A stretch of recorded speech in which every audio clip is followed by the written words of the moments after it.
A luxury resort right on the water, and the entire stay is free. Not many get an opportunity like that, but this holiday was for a criminal, and the government picked up the bill. Surprise, surprise, he checked out with a stash of stolen souvenirs.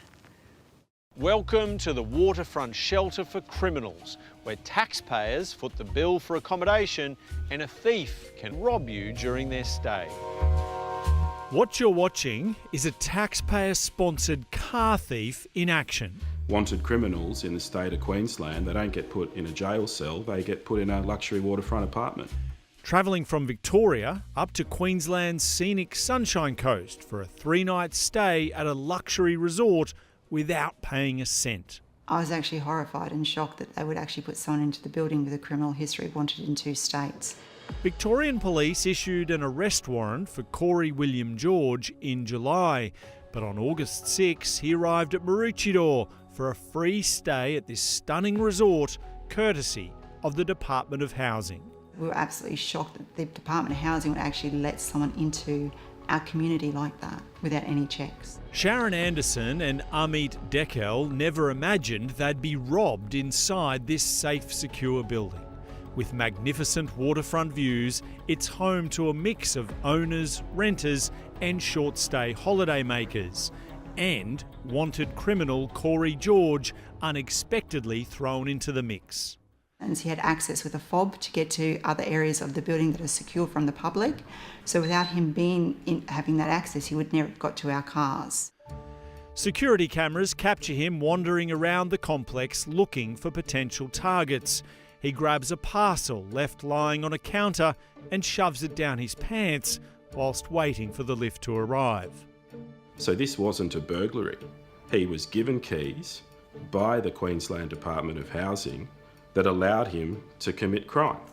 Christopher Urbanski's 9-year-old son also became a victim.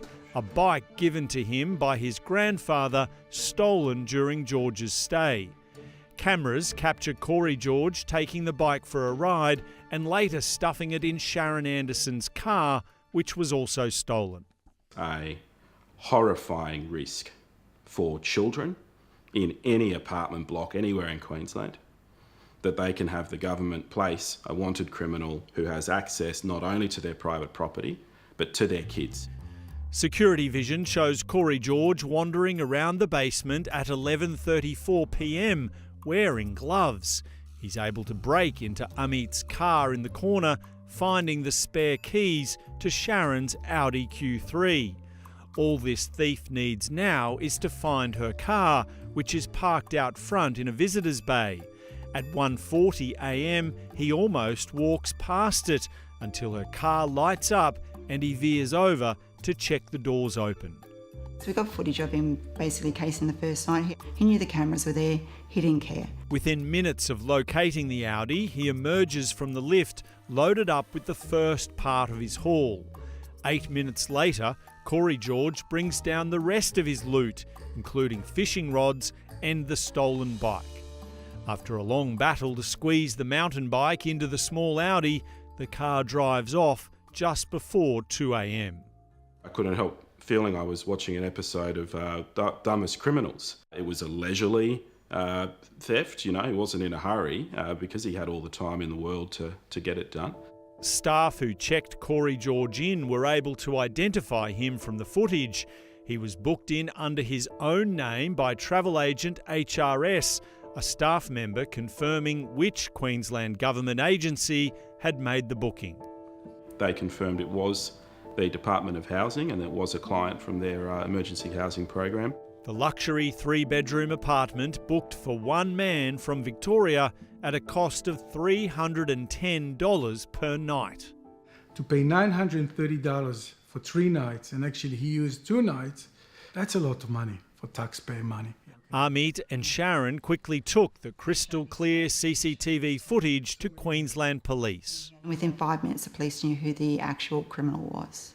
This offender was a wanted person in Queensland for very similar offences, stealing offences, and also housing offences. This episode of Fast and the Furious wasn't over just yet. Sharon's stolen Audi was driven 2,000 kilometres from the Sunshine Coast to Victoria, picking up 4 speeding tickets along the way. On August 13, the car was found dumped and written off outside Colac, Victoria, the hometown of Corey George. By August 17, Corey George had made his way to Murray Bridge in South Australia, where police arrested him at a local school for serious criminal trespass and theft. 2 days later, he pleaded guilty to those charges and was sentenced to 3 months in jail, eligible for release in mid-November. Knowing that this guy can be put in here, we're lucky this is just a property theft and not a violent or sexual assault or a rape. Corey William George has a criminal history dating back 12 years, including stealing forestry trees in 2021 in Victoria, drunken disorderly charges and unlawful assault in 2015. He was charged with possession of drugs and unlicensed driving in Tasmania in 2012, but absconded from the court and remains wanted there too. When the Queensland robbery victims took their information to the Department of Housing office at Maroochydore, they made another bombshell discovery. He confirmed to us that they do not do any criminal checks on any of their people that they put into private sectors for emergency housing. How hard is it to run the name past the database of wanted criminals before you extend taxpayer-funded accommodation to people? Queensland's Housing Minister Megan Scanlon said in a statement she was concerned by the reports surrounding this incident and has asked the department to investigate and cooperate with police investigations, adding that incidents like this are isolated and extremely disappointing.